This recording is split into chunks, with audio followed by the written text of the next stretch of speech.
Hello guys, good afternoon. কেমন আছো তোমরা সবাই? আশা করি ভীষণ ভালো আছো। আমিও বেশ ভালো আছি। আর পায়েল ব্লগ চ্যানেলে তোমাদের সকলকে জানাই অনেক অনেক স্বাগত, অনেক অনেক ভালোবাসা। সকালবেলা ফ্রেশ হয়ে চলে এসেছি। এখন একটু ক্রিম মাখবো আর কি, মাথা টাথা আঁচড়ানো হয়ে গেছে। আর এদিকে ছেলে কন্টিনিউ দুষ্টুমি করেই যাচ্ছে। আর একটা জিনিস খেয়াল করে দেখো, আমাদের বাবারা গরিব হোক বা বড়লোক হোক, যেমনই হোক না কেন, আমরা বাবাদের কাছে না মেয়েরা রাজকন্যার মতোই থাকি, কিন্তু বিয়ের পর হয়ে যায় আমরা সেই বাড়িরই অতিথি। ভীষণ খারাপ লাগে বলো। তো যখন যাই না শ্বশুরবাড়ি থেকে বাবার বাড়ি, তখন সবাই যখন জিজ্ঞেস করে কিরে কয়দিনের জন্য আসলি, কয়দিনের ছুটিতে আসলি, তারপরে হচ্ছে কতদিন থাকবি, থাকবি তো এখন, এই সব কথাগুলো না ভীষণ মন খারাপ করিয়ে দেয়।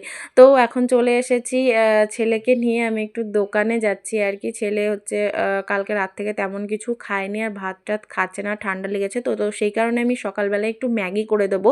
তো ওই জন্যই আর কি দোকানে এসেছি ম্যাগি করতে। আর এদিকে দোকান জেঠু, মানে আমার জেঠু হচ্ছে আর আমার ছেলের দাদু হচ্ছে, তো সে কারণে আর কি ইয়ার্কি করছিল। তো এই যে দেখো ছেলে এখন ম্যাগি নিয়ে ছুটছে।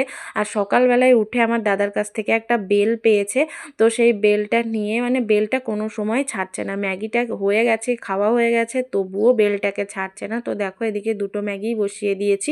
তো দুটো ম্যাগি যদিও ও খেতে পারবে না, যতটা খাবে খাবে। আর এদিকে মা একটু করলার পাতা তুলছিল। করলার পাতা, বেগুন, আলু টালু দিয়ে না তরকারি খেতে ভীষণ ভালো লাগে, আমার তো ভীষণ ভালো লাগে।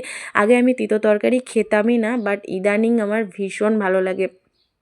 আরও আমি খাই হচ্ছে আমার ছেলের কারণের জন্যই। তো তোমরা বুঝতেই পারছো, যারা ব্রেস্ট ফিডিং করে, যেসব বাচ্চারা মায়েদের, তো সেই সব মায়েদের একটু পুষ্টিকর খাবার না খেলে হয় না। তো এ কারণে আর কি। তো এদিকে আমি ঘুরে ঘুরে বেড়াচ্ছি আর তোমাদের সঙ্গে ছোটোখাটো একটু ভিডিওটা শেয়ার করার চেষ্টা করছি। তো তারপরে আর কি সরস্বতী পুজোর ভাসানে বেরিয়ে গেছি দেখো। তো ভাসানে তো সেই নাচ, গালে সিঁদুর টিঁদুর দিয়ে, বাট আমি মিউজিকটা অ্যাড করতে পারছি না, কারণ কপিরাইট দিয়ে দেবে, এই জন্যই। তো চলো, ভিডিওটা কেমন লাগলো অবশ্যই জানিও। যদি ভালো লেগে থাকে তো জানোই কি করতে হবে। তো চলো, আজকের মতন টাটা, আবার দেখা হচ্ছে নেক্সট কোনো ব্লগে।